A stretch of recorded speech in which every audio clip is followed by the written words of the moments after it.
क्या आप जानते हैं कि सही कानूनी जानकारी के बिना प्रॉपर्टी खरीदना जोखिम भरा हो सकता है? क्या आपको पता है कि प्रॉपर्टी खरीदते समय कौन कौन से दस्तावेज जरूरी होते हैं? क्या आपकी प्रॉपर्टी फ्रीहोल्ड है या लीज होल्ड? फर्क जानना जरूरी है। अगर आप प्रॉपर्टी खरीदने या बेचने की सोच रहे हैं तो यह वीडियो आपके लिए बेहद जरूरी है। आज हम प्रॉपर्टी से जुड़े कानूनी पहलुओं पर विस्तार से चर्चा करेंगे ताकि आप किसी भी लीगल कॉम्प्लिकेशन से बच सकें। जरूरी दस्तावेज टाइटल डीड। यह दस्तावेज यह प्रमाणित करता है कि प्रॉपर्टी का असली मालिक कौन है। इसे खरीदने से पहले रजिस्ट्री ऑफिस से वेरीफाई करवाना जरूरी है। ध्यान दें कि टाइटल क्लियर हो और प्रॉपर्टी पर कोई विवाद ना हो। रजिस्ट्री यह सबसे महत्वपूर्ण दस्तावेज है जो बताता है कि प्रॉपर्टी का मालिकाना हक आधिकारिक रूप से ट्रांसफर हो चुका है। इसे सब रजिस्ट्रार ऑफिस में रजिस्टर करवाना जरूरी है। ध्यान दें कि यह रजिस्ट्री स्टाम्प ड्यूटी और रजिस्ट्रेशन फीस के साथ की गई हो। म्यूटेशन सर्टिफिकेट यह दस्तावेज यह प्रमाणित करता है कि प्रॉपर्टी का नाम सरकार के रिकॉर्ड में अपडेट हो चुका है। इसे स्थानीय नगर निगम या तहसील कार्यालय में दर्ज करवाना जरूरी है। यह प्रॉपर्टी टैक्स भरने के लिए आवश्यक होता है। एनकम्ब्रेंस सर्टिफिकेट, जिसे हम इनकम्ब्रेंस सर्टिफिकेट या ईसी भी कहते हैं, यह प्रमाणित करता है कि प्रॉपर्टी पर किसी भी प्रकार का लोन, बकाया या कानूनी विवाद नहीं है। यह दस्तावेज बैंक से लोन लेने के लिए भी जरूरी होता है। नो ऑब्जेक्शन सर्टिफिकेट या एनओसी। अगर आप अपार्टमेंट या हाउसिंग सोसाइटी में प्रॉपर्टी खरीद रहे हैं तो बिल्डर या अथॉरिटी से एनओसी लेना जरूरी है। यह सुनिश्चित करता है कि प्रॉपर्टी पर किसी भी प्रकार की कानूनी पाबंदी नहीं है।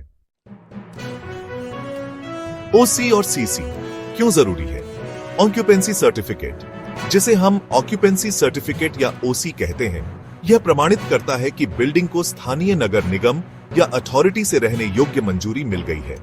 यह तभी जारी किया जाता है जब बिल्डिंग सभी नियमों और सेफ्टी स्टैंडर्ड्स को पूरा करती है। बिना ओसी वाली प्रॉपर्टी में रहने से भविष्य में कानूनी परेशानियां हो सकती है। कंप्लीशन सर्टिफिकेट या सीसी यह प्रमाणित करता है कि बिल्डिंग का निर्माण सरकारी नियमों और अप्रूव्ड प्लान के अनुसार पूरा किया गया है। यह दस्तावेज बिल्डर द्वारा लिया जाता है और ग्राहकों को दिया जाना जरूरी है। बिना सीसी के बिल्डिंग का निर्माण अवैध माना जा सकता है। फ्री होल्ड प्रॉपर्टी, इसका पूरा मालिकाना हक खरीदार के पास होता है। इसे बिना किसी अनुमति के बेचा, ट्रांसफर या मॉडिफाई किया जा सकता है। इस पर किसी अन्य अथॉरिटी का कोई अधिकार नहीं होता। लीज होल्ड प्रॉपर्टी, इसमें मालिक को केवल एक तय समय के लिए प्रॉपर्टी का उपयोग करने का अधिकार मिलता है। यह 30, 60 या 99 साल की लीज पर दी जाती है। इसे ट्रांसफर करने के लिए अथॉरिटी की अनुमति लेनी पड़ती है। जब लीज की अवधि समाप्त हो जाती है तो प्रॉपर्टी वापस सरकार या लीज देने वाले को चली जाती है।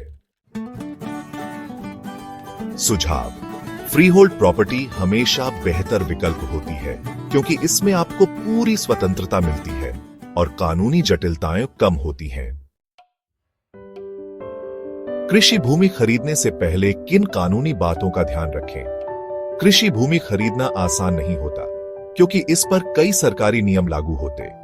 हर राज्य के अलग अलग कानून होते हैं, इसलिए पहले लोकल अथॉरिटी से जानकारी लें। सुनिश्चित करें कि जमीन पर कोई विवाद या सरकारी पाबंदी ना हो। यदि आप किसान नहीं हैं, तो कई राज्यों में आपको कृषि भूमि खरीदने की अनुमति नहीं मिलती। अगले भाग में प्रॉपर्टी में निवेश करने से पहले किन बातों पर ध्यान दें? अगर आपको यह जानकारी अच्छी लगी हो तो वीडियो को लाइक करें और अगले पार्ट के लिए चैनल को सब्सक्राइब करें।